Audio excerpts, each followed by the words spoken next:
Hi guys, and welcome back to a new YouTube video. It's a YouTube video today about my updated team, so you could call it AFL Team 2.0, as there have been lots of changes due to preseason and injuries, as well as more coaches describing new roles of players as the 2023 season comes upon us. So remember to like and subscribe so that you can keep up with the new content coming out. And now onto the team. Up on screen you can see the old team that I had, as this is a screenshot from the previous video. We had 3 premiums in the midfield, a premium Ruck, and 4 premiums in the forward line, and no premiums in the back line. Now if we move on to my new team, you will see that the backline has changed in that Chris Salem has come in and taken up that D3 spot, sliding Yo down to D4. Jinby's still on field, but he's moved up to this D5 spot, and Wilmot has come on field from the bench. Chess is still on the bench, and we have, if I go back to this screen, taken out Caulfield and Gota for Wilmot sliding in and Salem sliding in here. Chesser has stayed the same, and we've replaced this position in Wilmot with Corey Wagner, as you can see here, as he should be odds on to play round 1. And we've seen major changes in the midfield, as I have been able to, with the extra cash generated from other places, I've been able to upgrade here. Well, from the extra cash from the Tom Green, as you can see here, 26k, I've been able to, and Wilmot, from Caulfield to Wilmot, 179k. I've been able to upgrade to Merrett from Cripps, as you can see. Bont and Mitchell have stayed the same, and Tom Green has downgraded to row bottom. The reasons for this is that I needed to get Merrett in, or a player from Essendon in that has high fantasy scores, just due to this run at the start. You see, you got 4 games where he should really be scoring 120 plus here. Then yes, he does have this tough run, really tough run, but then he does go really well here. So he should be in my M1 to 3 for the whole season. And that's just a good set and forget, unless of an injury type player. Bont we talked about in the previous video. Tom Mitchell the same.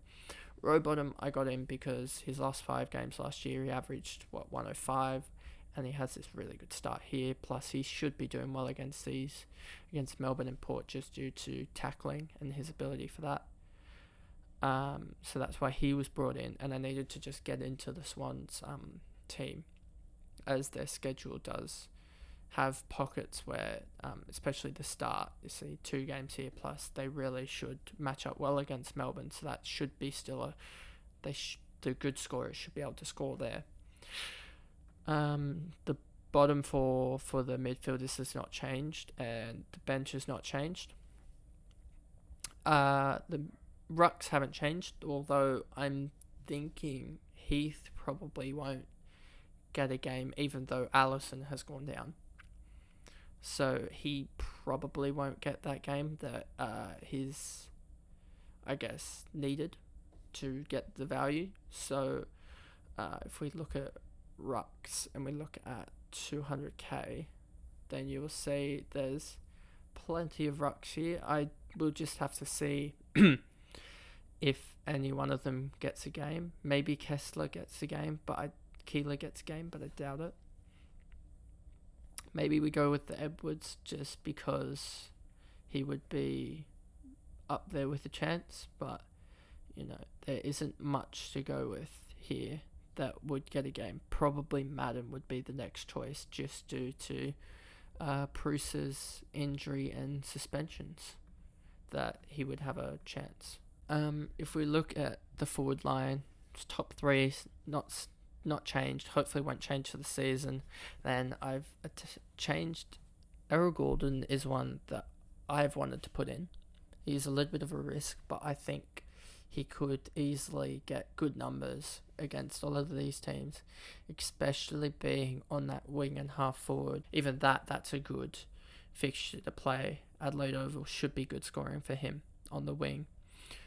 And you see a lot of games, obviously, at the SCG. Marvel Stadium, he should do well. And another game here at Adelaide Oval. So he gets 2 games at Adelaide Oval plus the, 10 or 11 at the SCG. And GMHBA is a pretty good stadium for him to score at as well.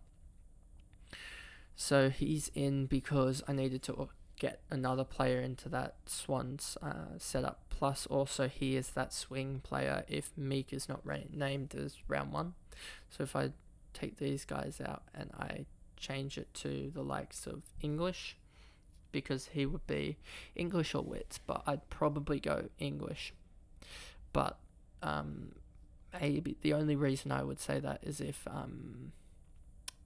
Hawks play on a Sunday, their team might not fully be named, and I'm pretty sure English they play on the Friday night, so it might not fully be named by the time that happens. But if I was to go to English, it would be down to the likes of Sheasel in that forward line, as he's had a really good preseason. He's odds on to be round 1, meaning he should be getting 60, 50 points per game, as he probably will take up the mantle of like a Tom Papley type role, I'm pretty sure. I'm not exactly sure if I go here.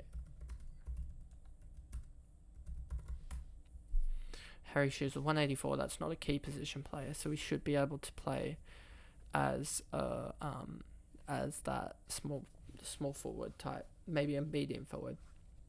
So he should be getting good fantasy points for his rookie price. McLean, Philippou haven't changed, Pedler hasn't changed, and Sitsas hasn't changed, and Allison went down with an injury, and I don't know whether it was 10 weeks of the season. Same thing applies. He's out for a long time, so he won't be playing round 1, and that's the reason why Van Rooyen, even though he's a key position player, I'm pretty sure he is odds on for round 1, or a very good chance now if Gorn's injured to be odds on for round 1, and therefore he's one of my bench rookies. And therefore I'm pretty sure I've gone through it all. Therefore that's my team for round 1 at the moment. AFL Fantasy Team 2.0 reveal.